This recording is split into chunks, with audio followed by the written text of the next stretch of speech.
Today, I'm going to be sharing with you a solid 3-step framework for how to set boundaries in your life without feeling guilty. So, of course, this video is for you if you're someone that finds it difficult to set boundaries because you are empathetic. You don't want to hurt the other person. You don't want to be selfish. You definitely don't want to be doing the wrong thing in the situation, right? You care too much. Because of this, you often overextend yourself and then regret it. So this video is especially for you on why you should be setting boundaries, how not to be guilty, and how to do it in a smooth way, as smooth as possible. Okay, I'm making this video because this is something that I personally have struggled with for a very long time. I'm not perfect at it yet, but I've come a long way. I've learned a lot of things that are working well, both in terms of setting boundaries effectively, but also in terms of not hurting the other person and not feeling guilty about setting the boundary myself. Okay, so I want to share these things with you. Now, obviously, if you watch my videos, then you know that the lens with which I approach situations like this is a spiritual lens, right? The intention is, how can we not do a wrong action? How can we do the right thing in the situation? How can we do it without hurting someone, at the same time taking care of our own welfare? What would the Buddha do in this situation? This is a question I often ask, right? So it's understanding, what's the right view here? What's the right view? What's the right intention? And what is the right action, right? What should we actually do? So when it comes to setting boundaries, ultimately, it's getting really clear on where, you're being selfish by saying no to someone and where you genuinely should be setting a boundary, right? Having that clarity will go a long way for you not feeling guilty and for you being able to communicate your no's very openly and very confidently, okay? So it's a 3-step framework. The first step of the framework, surprise, surprise, is how to remove guilt. Okay, this is the starting point because this creates the foundation for you to be able to go ahead and openly communicate your boundaries when you don't have guilt, when you know that you're doing the right thing. Okay, so number 1 is removing guilt. So when we speak about removing guilt, the first thing that we need to keep on reminding ourselves is that it is very okay to set boundaries. There is nothing wrong whatsoever with setting boundaries. In fact, if you want to keep showing up as the best version of yourself to impact the people that you're able to impact in the best way you can, you need to have strong boundaries. That's as simple as it is, okay? Now, let me give you something that you need to hear as an empathetic person. The Dalai Lama, the embodiment of compassion, when he speaks about cultivating compassion, one of the things that he says is that in order for us to cultivate compassion for others, we need to have a basis, a foundation upon which to do that. And the foundation for cultivating compassion for others is having compassion for ourselves first, which simply means that in order to be able to care for others' feelings and their well-being, we first need to be able to care for our own well-being, For example, if you're someone that constantly overworks yourself and doesn't get enough sleep, you're going to expect other people to do the same. So if you don't care about your own well-being, you can't truly care for other people's well-being, okay? So if you want to care for others, you need to care for yourself, and that means, in many cases, having boundaries, and that's totally okay, all right? So, of course, the intention we should have, or that we should cultivate, is that we want to help everyone, right? We want to have the open heart where we want to help every single person in the best way that we can. But at the same time, it's knowing that practically speaking, because we are in a human body, we have limitations. We have 24 hours in a day, we have limitations. So it doesn't matter how much and how many people we want to be there for and help, because we are in the human body and we have 24 hours in a day, it's actually not possible to be everywhere for everything for everyone. It's just not possible, okay? And okay, let me give you an example. This is a perfect example that I want you to remember when you're removing guilt. think of a heart surgeon who is practicing in a small hospital in a village, okay, remote village. And because of some chemical in the water, in the river water, all the villagers drinking that water, they start getting this disease and they start experiencing heart failure. All of a sudden, the whole village is rushing to the hospital, they want to be treated for heart failure. Now that heart surgeon, he looks at them and he wants to help every single one. But he's one person who has the skills, and maybe he has 2 or 3 beds available at the hospital. So there's no way that he can cater to 100 or 200 people. He just can't, even though he wants to. He has limitations of his body, his abilities, and the number of beds available, right? So he has to say no to a lot of people. He has to prioritize the most extreme cases and deal with those first. Now, is he doing that because he's mean or because he's not compassionate? No, he's doing that because he has limitations. Now, this is an extreme example, right? You must be thinking, that's an extreme example. I'm not a heart surgeon. Right, but you still forget, when you're an empathetic person, you still forget that you have limitations. It doesn't matter how simple they sound to someone else. You have limitations. Taking care of your own sleep, what you're eating, your energy levels, your emotional energy, all of this is really important for you to function well as a human being. So you need to have compassion for yourself, okay? And you need to know what your limitations are, okay? Now this brings us to number 2, the second part of the framework, which is knowing what are our possibilities and limitations. That is self-awareness. So one of the main reasons that we overextend ourselves, we don't have boundaries, is because we lack self-awareness, right? We don't know how much we actually have available to give, whether it's time, whether it's money, our emotional energy, our attention, whatever is being asked of us.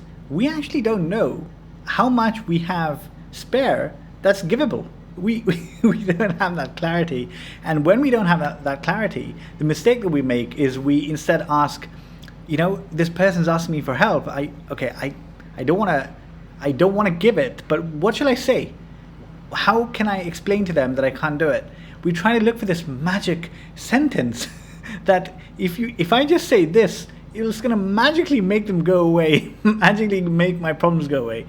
That's the wrong approach, because what you say doesn't matter. It's not about some magic sentence, right? It's about having clarity. For example, let's say someone came to you right now and says, can you give me $1 million? I really need $1 million. It's life or death. Now, if you don't have $1 million, you're just going to say, are you kidding me? I don't have that. How can I give it to you? I can't. Sorry. Right? And this person, are you going to feel bad about saying that? Of course you're not. You're not. You're not going to feel bad saying it, and the other person is not going to feel bad because they can see that you're not lying. They know you're not lying, right?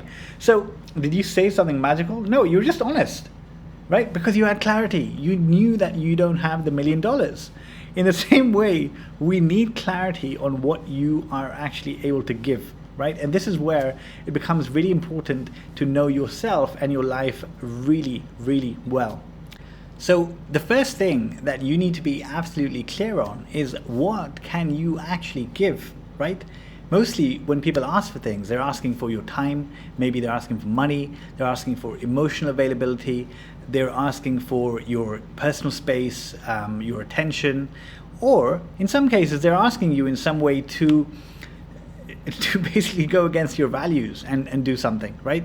So you need clarity on what you're willing to do and not willing to do. And this is where it becomes really important and helpful to know yourself really well and to know your life really well. If you have, for example, a routine, if you know what your priorities are, if your things are happening systematically on your calendar, right? If you know where you can be flexible and where you're not willing to be flexible, knowing these things goes a long way in having the clarity you need to say yes or to say no to something and to be able to communicate a boundary really clearly and effectively, okay?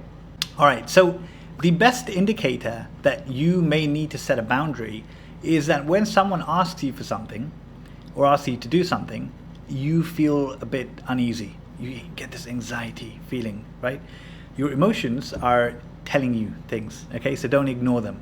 Usually what we do is we ignore them, we get anxious, and then we just say, yes, I'll be there, I'll be available. So instead, right, if you notice that you're feeling anxious or uncomfortable, don't respond straight away. Just say, can I think about it, right? Let me think about it and get back to you. Now, what you can do in the meantime is you can go deeper into this and understand what is happening over here. There's a few questions that work really well. I'm going to give you a list of questions that you can ask yourself, and you'll be able to get the clarity that you need for the situation, okay? So the first question is asking, what is this person asking me for? Get clear on that. What are they asking for? Your time? Are they asking for money? What are they asking for, right? Write that down. Number two, do I have it to give?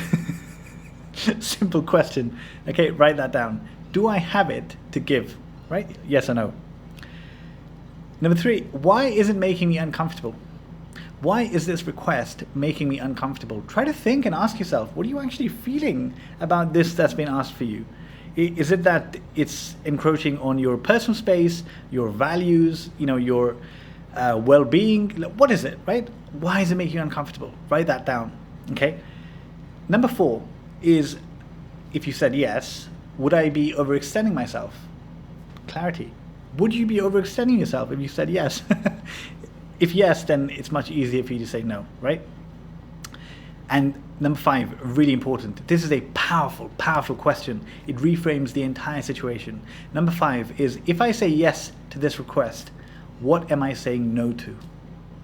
If I say yes to this request, what am I saying no to? Okay, these 5 questions, you may not even need to answer all of them, but they're really powerful, so write them down. In fact, I will put them in the description of this video as a bullet list if you want to just copy and paste, okay?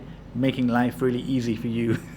All right, so now let's go ahead, and I'm gonna apply this example to my own life and a real situation, so that you can see how these questions play out, and then you can go ahead and apply them to yourself, okay?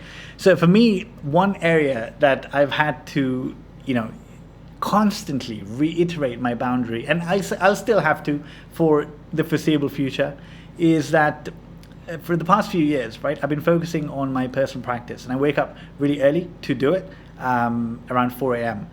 Now, to wake up at 4 a.m. to do your practice, right, it sounds good and everything, but it requires a certain kind of discipline. Like, there's many things I can't do, right? One thing that I've realized, the difficult way that I can't do is social activities after 7 p.m. It's just not possible, because if I need to wind down by 8 p.m.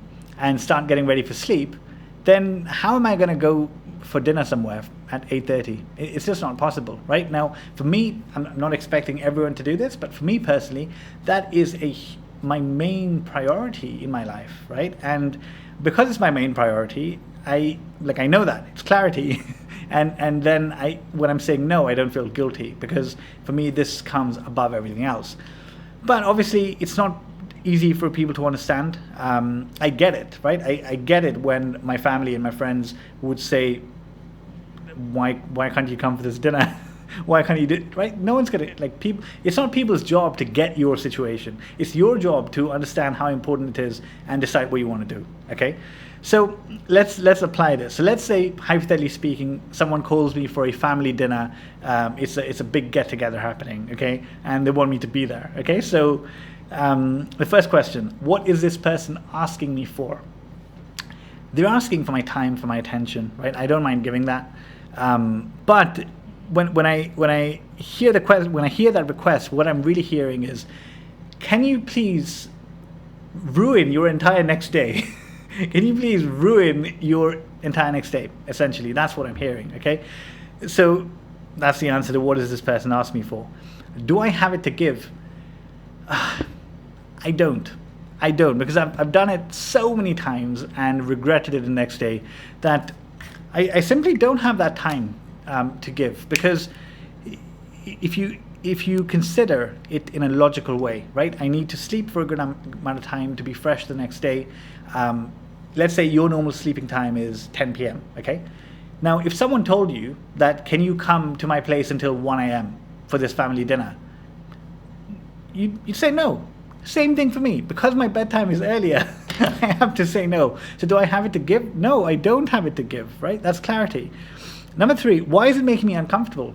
It's making me uncomfortable, this request, because I don't want to say no. I don't want them to feel bad, because I do care about them, right? If they're part of my friends and family. But this is not about them. I'm not saying no to them. I'm saying no because it's going to ruin my next day and my routine as such. It's got nothing to do with them. Now, communicating this to them is difficult because I don't want to hurt their feelings, and that's why it's making me uncomfortable, okay? So that comes to the 4th question, which is, would I be overextending myself if I said yes? Clearly, the answer is yes, yeah. Yes, I would be overextending myself. So it's getting clearer that I should be saying no to this, okay? I need to draw a boundary over here. Now, number 5, this is where the immense clarity comes. If I say yes to this request, what am I saying no to?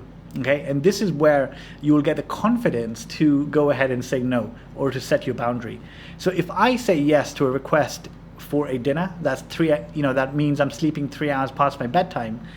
Firstly, I will wake up at that early the next day, and I'm going to struggle. I'm going to struggle with my meditation. It's going to be difficult. But then after that, I have a full day of work ahead of me. Maybe I need to make a video, maybe I have a coaching call.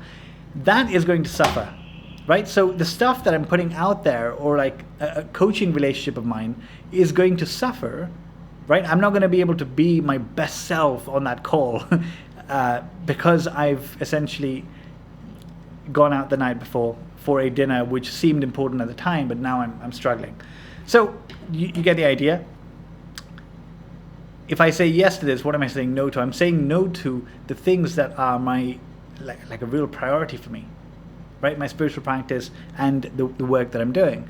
Now, again, this is not to say that everyone should be like this, right? This is just my personal example. But in your life, you will have your own version of what's important to you and where you're willing to be flexible and where you're not willing to be flexible, right?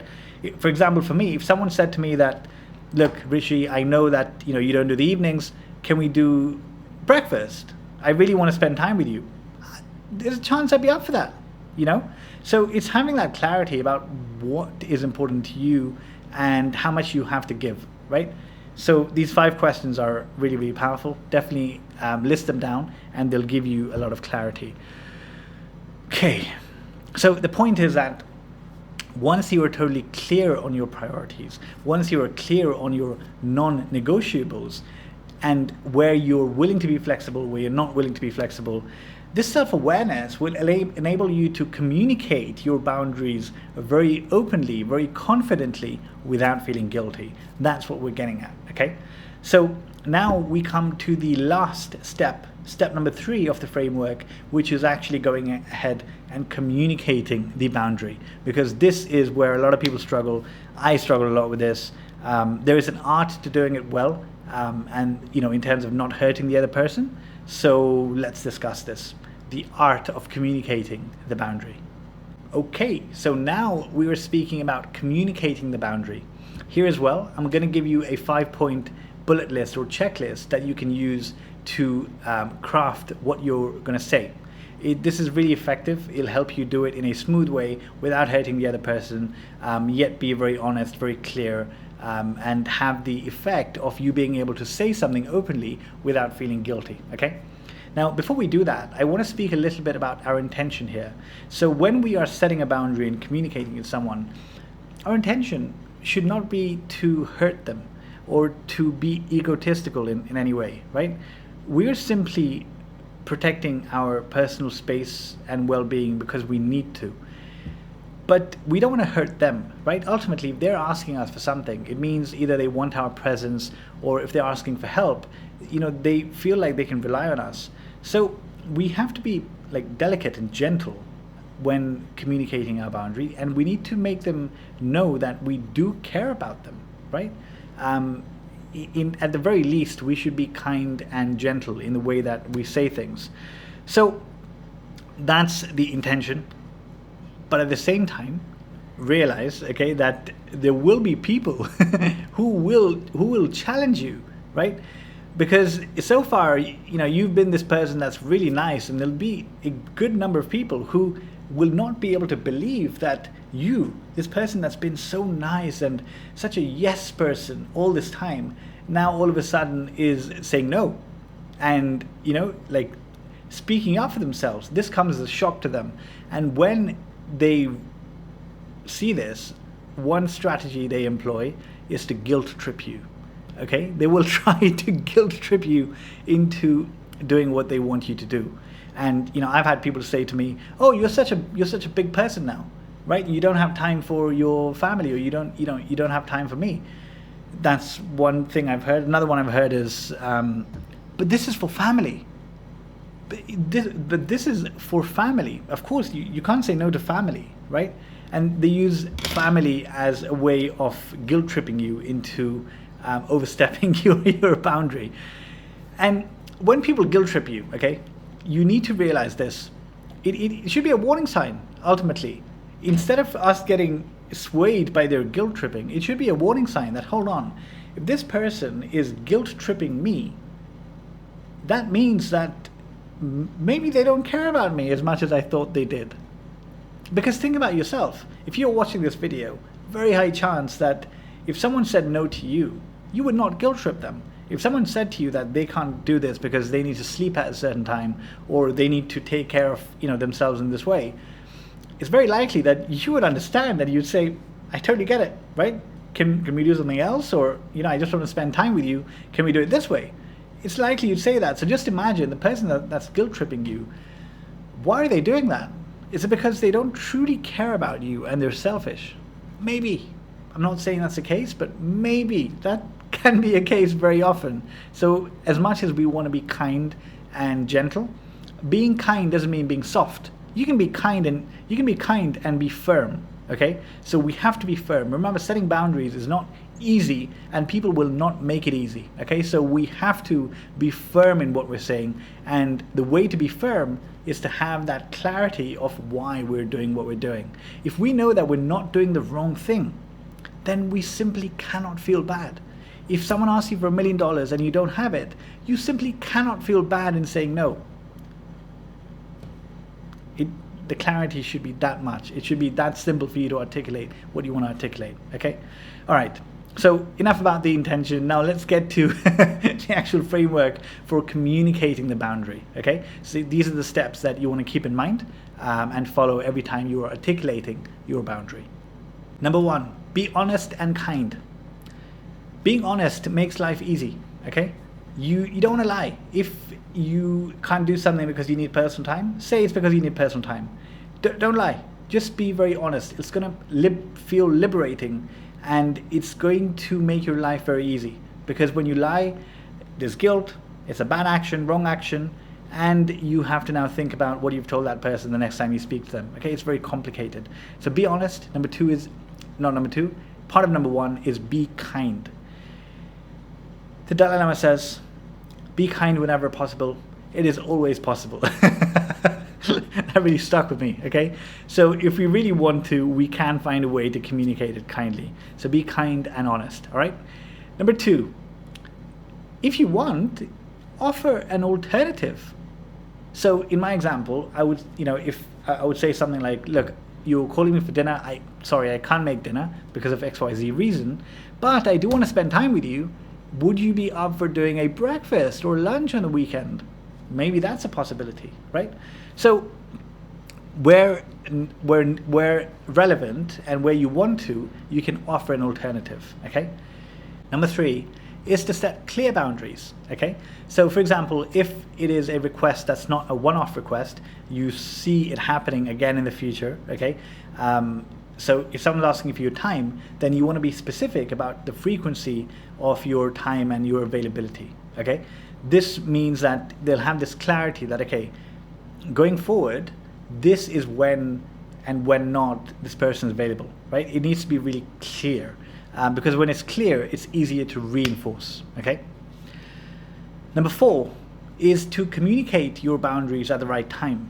So when you are having an argument with a person or a heated discussion, that's not the time to communicate your boundary, right? You want to find a time when both of you are calm, relaxed, and open to discussing such a thing, where that person is going to be open to hearing what you have to say. That's when you want to communicate it, okay?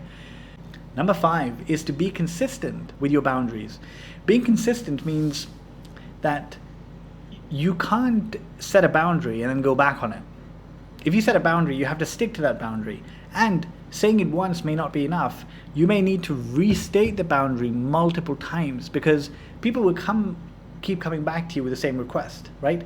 And it's not a habit yet for them, right? This is a new thing that you're saying no to them. So you're going to need to restate your boundary a few times before it becomes a habit, before it becomes set in stone. So that's why you need to make sure that you are consistent. If you set a boundary, stick to it. Every time they come back to you with the same request, restate the same boundary. This is what would help make it into a new pattern and a new habit from their side, okay? All right, so there you have it. This was the 3-step framework on how to set boundaries. I really hope that it's been helpful and that you can apply it to actual situations in your life. Just to do a bit of a summary, these are the 3 things that you need to remember. The first step of the framework was no guilt, okay? It is completely okay for you to set boundaries. You should be setting boundaries if you want to show up as the best version of yourself. And remember that you cannot truly care for others until and unless you truly care for yourself first. So there should be no guilt when setting boundaries when your intention is right, okay? Number 2 is self-awareness. Having clarity on what you have to give.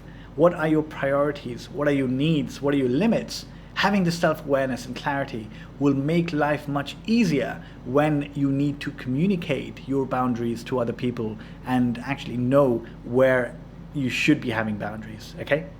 And last but not least, number 3 is practice the art of communicating boundaries. You're not going to be perfect the first time you try, right?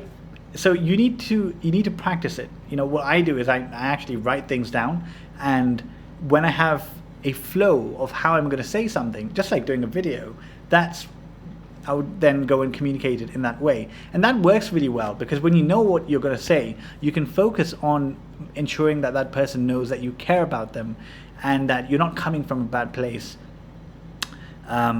But if they love you, then they should also be considerate of, you know, your needs, right? So practice the art of communicating them. You'll get better over time. I'm not perfect yet. I'm still working on it on a daily and weekly basis.